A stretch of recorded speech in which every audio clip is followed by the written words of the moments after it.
My name is Chanthon Bun, and I go by just Bun. My life growing up was traumatic. I was born during the Cambodian genocide and grew up in the Thai refugee camp.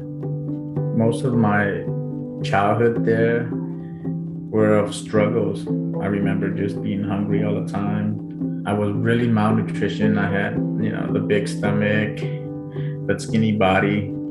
Then we immigrated to Fort Worth, Texas in 1986 or so. And about a year, we moved to Los Angeles to reunite with our family member, our cousins and stuff lived in Los Angeles. Coming to Los Angeles, I was getting bullied. I didn't understand racism. We were getting discriminated against. Our family members were getting robbed and beat up. So we gravitated to each other, just family member protecting ourselves. And then we also gravitated to the gang lifestyle. I continued that lifestyle all through my teenage years. And about when I was arrested for a robbery, I was sentenced to 50 years in prison for my first offense as an adult, for being a lookout in a robbery, and nobody was harmed, but they were traumatized tremendously. I gave up hope again. I had a little hope when I had my children of changing, of figuring out a way to change, but it was a tough battle. I was uneducated. I didn't even know how to read and write. When I received 50 years, I saw the injustice in it. I was like, they don't care. Why should I care? So I gave up hope. In 2006, I was in solitary confinement for 5 years. So during that 5 years solitary confinement, my grandpa passed away. With him passing away, I had to rethink my life. From that moment on, I switched off my mindset to surviving and turn it into thriving. And I know I'm never going home, but at least I could be here and thrive in here. During this journey of mine of educating myself and bettering myself, California passed the juvenile law, giving kids and teenagers serving life sentences a shot at parole.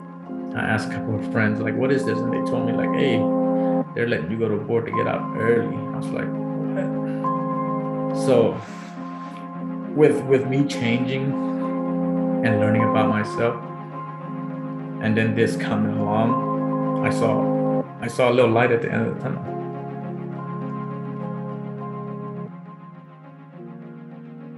On February 28, 2020, I was given an opportunity to appear aboard and to be accountable for everything I did and be accountable for myself.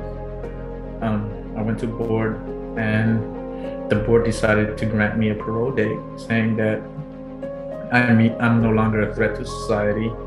That was the date I was dreaming of when they said, we find you suitable and we grant you parole. I would never thought I would ever hear those words, and I heard it. About 2 weeks before I was supposed to parole, an ICE officer walked into San Quentin when there was an outbreak, just to come tell me that he was going to detain me on July 1st. And I asked him, how you know you're going to detain me on July 1st? And he said, I just made plans to come pick you up with CDCR. They let me pick you up when I wanted. I was like, all right.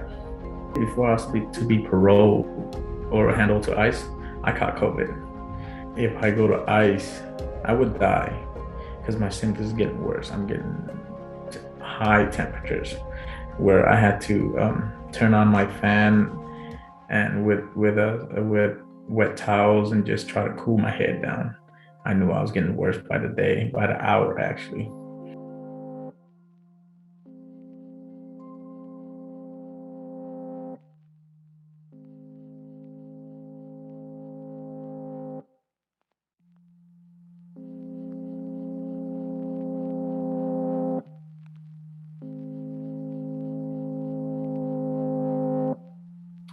they were prepared. They had rented a van, put plastic. I mean, they risked their life. Back then when COVID was strong, they really risked their life to come find me. They took me in the van and took me to rapid testing. And I was like, we don't need a test. I know I have COVID, but they're like, we need to make sure. And I got the test and I had COVID. And the community came together and really saved my life and helped me.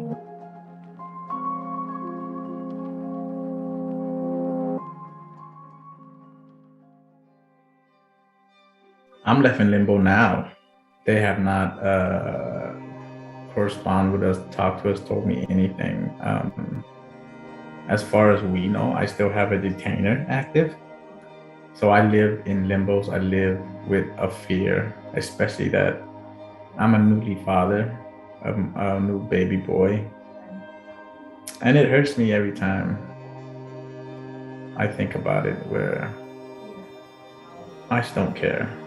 They could come pick me up and separate me from my son, separate me from my family, separate me from my community. In the future, I hope with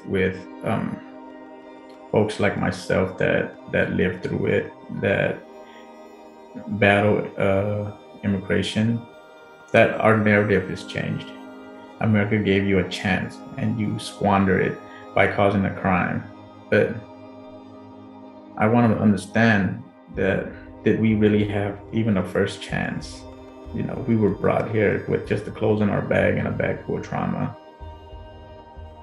And as children of trauma, and made a mistake 2-3 decades ago, was that really a chance?